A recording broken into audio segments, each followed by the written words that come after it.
по него, както вече ви казах, от 3 дена и тук 3 дена само се занимава с камери. За първи път руски фристайл състезател в България. Голяма легенда в тази огромна страна. Дойде да поздрави и Южния поток, поздрави и Северния поток.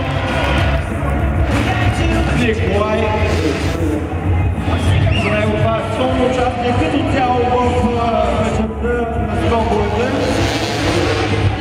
Това, което вижда в момента са няколко скокове, за да забравяме неговата машина.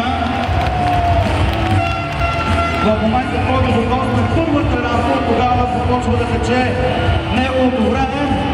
Давай, Николай, давай!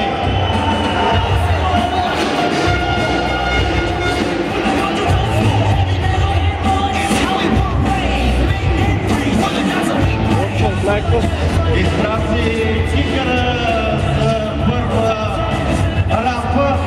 Надъхайте го, това е първият скок, който ще видим тази вечер.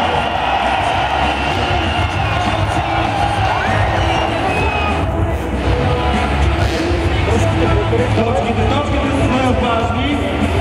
Подхожда с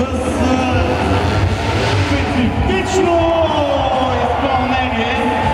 Представете си в Русия как се радват за този човек.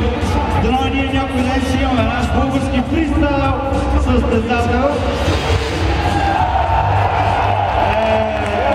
Ето и първият събиране на руски бекфлип, който виждаме в арена Армеец.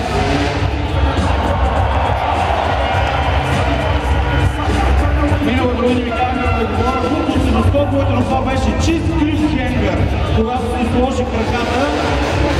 По този начин видяхме с една лека комбинация стил Супермен. 22 секунди остават от времето на Руснака.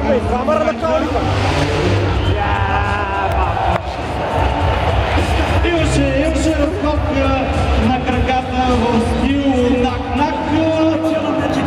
Но да видим сега на 8-метровата рампа. Неуспешен беше този скок, няма какво да кривим душата. В момента тече времето за неговия дал.